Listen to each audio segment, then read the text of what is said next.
எல்லோருக்கும் வணக்கம். இது ஒரு பெண் குழந்தை, ஒரு 10 வயது குழந்தை.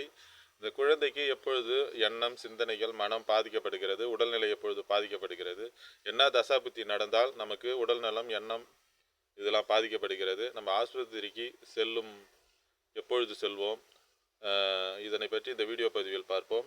ஒரு அதிக ஆபத்து எப்பொழுது ஏற்படுகிறது, ஒருவருக்கு ஆணுக்கோ பெண்ணுக்கோ குழந்தைகளுக்கோ எப்பொழுது ஒருவருக்கு ஆபத்து ஏற்படுகிறது என்பதை பற்றி இந்த வீடியோ பதிவில் பார்ப்போம். இந்த பெண் குழந்தை 10 வயது ஆகிறது. 1/4/2017 பிறந்துள்ளது. மதியம் 1:01 பிறந்துள்ளது. லக்கணத்துக்கு பக்கத்தில் சந்தியில் தான் பிறந்துள்ளது. இருந்தாலும் கடக லக்கணம் உறுதிப்படுத்தப்பட்டது. இவர் கடக லக்கணத்தில் பிறந்துள்ளார். 2ஆம் இடத்தில் ராகு, 3இல் குரு, 6இல் சனி, 8இல் கேது, 9இல் சூரியன் சுக்கிரன், 10ஆம் இடத்தில் புதன் செவ்வாய், 11இல் சந்திரன். லக்கணம் கடக லக்கணம். ராசி ரிஷபராசி. நட்சத்திரம் ரோகிணி நட்சத்திரம். பிறக்கும்போது 6 வருடம் 3 மாதம் 15 நாட்கள் சந்திரனுடைய திசையில் பிறந்துள்ளது. அதுக்கு பிறகு செவ்வாய் திசை இப்பொழுது நடந்து கொண்டிருக்கிறது.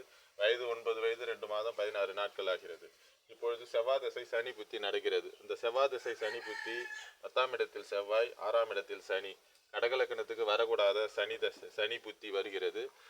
செவ்வாய் திசையில் சனி புத்தி. அந்த சனி 6ஆம் இடத்தில் இருந்து 8ஆம் இடத்தை தொடர்பு கொள்கிறார். 6-8 தொடர்பு வரும்பொழுது ஒரு மனிதனுக்கு கஷ்டங்களை உருவாக்கும். அதனுடைய சூழ்நிலையில் தான் இப்பொழுது செவ்வாய் திசை சனி புத்தி. சனி என்பது ஒரு கால்நடை பிராணிகளை குறிக்கக்கூடிய ஒரு கிரகமாகும். சனி கடகலக்கணத்துக்கு ஆகாத ஒரு கிரகமாகும். அந்த சனி திசை செவ்வாய் திசையில் சனி புத்தியில் இந்த குழந்தையை நாய் கடித்து விட்டது ஒரு காலில்.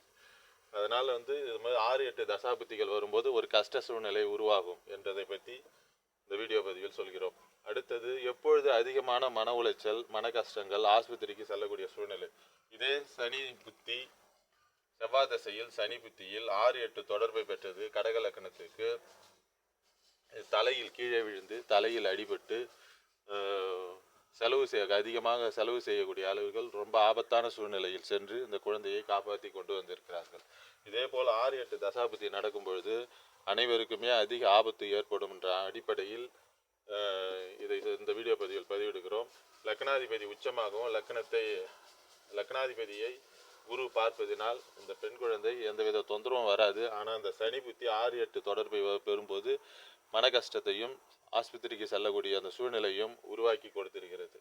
இதுபோல் 6-8 வரும்பொழுது நம்மளுக்கு கஷ்டங்கள் ஏற்படும் என்பதை பற்றி இந்த வீடியோ பதிவில் பார்க்கிறோம். இதேபோல் 1-5-9, 1-4-7-10 அந்த கேந்திர கோணத்தினுடைய அதிபதிகள் வரும்போது நமக்கு சந்தோஷமான சூழ்நிலை உருவாகும், மன மகிழ்ச்சி ஏற்படும்.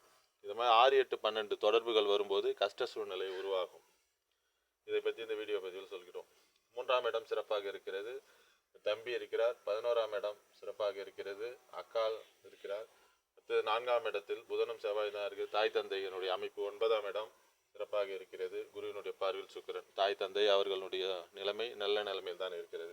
இப்பொழுது செவ்வாய் திசையில் சனி புத்தி நடப்பது மட்டும்தான் ஒரு தவறான ஒரு விஷயமாகும். அது 17/1/2027 வரை நடக்கிறது. இந்த காலகட்டத்தில் மிகவும் கவனமாக இருக்க வேண்டும் என்பது இந்த ஜாதகத்தினுடைய விஷயமாகும். இதை தான் இந்த வீடியோ பதிவில் பார்ப்போம். இதுபோல் 6-8 தசாபுத்திகள் வரும்போது கஷ்ட சூழ்நிலை உருவாகும். மற்றொரு வீடியோ பதிவில் மற்றொரு தகவலோடு பார்ப்போம்.